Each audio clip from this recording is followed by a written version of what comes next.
CIA, retired, he's a dear friend of mine, retired from doing it with the CIA, come out. I had the guy who used to be the director of satellites for NASA come on my tour. Okay, this is what I've learned from all these folks. There are about 4,500 satellites circling the whole planet.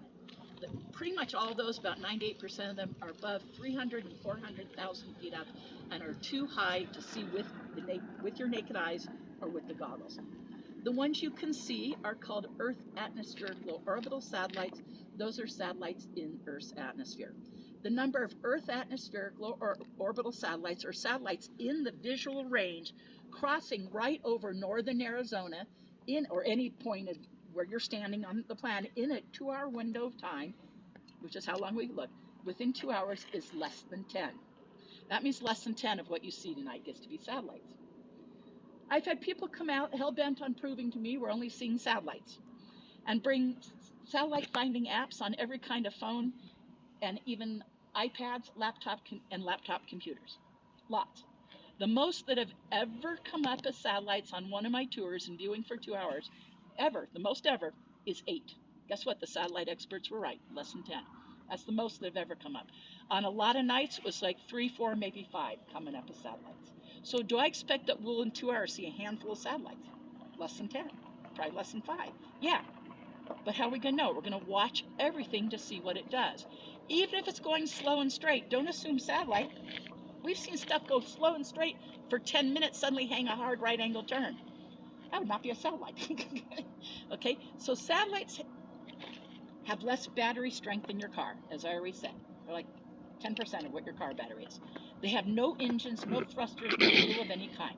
They're put up by a rocket, but the rocket launches the satellite and the rocket falls away.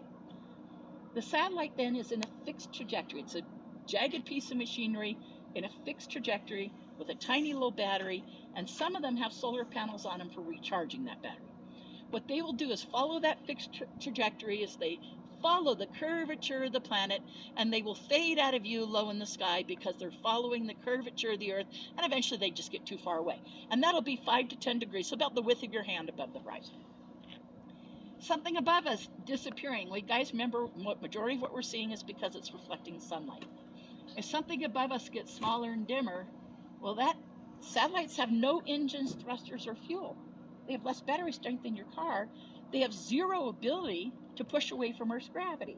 Ask Jeff Bezos and Elon Musk and NASA. You have to, Russians, you have to light giant rockets, giant candles under stuff with explosions to go push something out of our atmosphere. So if something above us is dimming out, well, that ain't the curvature of the atmosphere.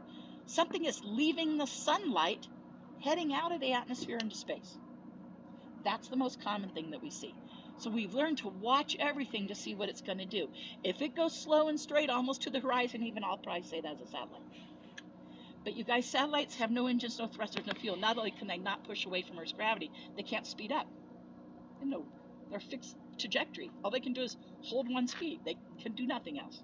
They have the ability to move around like the moon does. In other words, none. And the moon's on a fixed orbit, right? Okay, so if it speeds up, not a satellite. They also have no brakes. They can't slow down or stop. If it slows down or stops, not a satellite.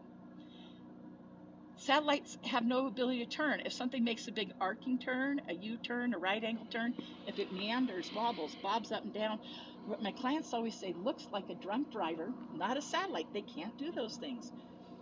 And last but not least, I think I covered everything. Did I forget anything? Is we don't launch satellites in orbits. There are 2 minor exceptions. One is these 3 Chinese satellites. But guess what, you guys? In all my tours, 1,600, the 2 minor exceptions we've never seen on my tour. So I've saved time by not even going into it. The major exception we have seen, and we've seen it a couple dozen times, which is Elon Musk, SpaceX Corporation, and the Starlink satellites. He has done, I've lost count, I think it's about 50 launches now. It's over 40, but I think it's about 50. 50 launches of rockets that have between 40 and 100 satellites in each rocket. And when they release, they spiral out. It's kind of like a corkscrew thing. They spiral out. I always say it poops them out. And it launches 40 to 100 satellites at once. They're very small. They're about 3 feet in diameter. And he's creating a Wi-Fi network for the planet, cornering the Wi-Fi market. I have friends that have always signed up to get it. And it doesn't work absolutely everywhere yet, because until he creates the whole grid. But they said they give you a schedule for when you're within the grid. And I have friends that have boats out in the ocean and camping in the, that you can be in the mountains and out in the ocean. You can be out in the middle of the desert and get perfect Wi-Fi wherever you are. Okay, so that's again Starlink, Link.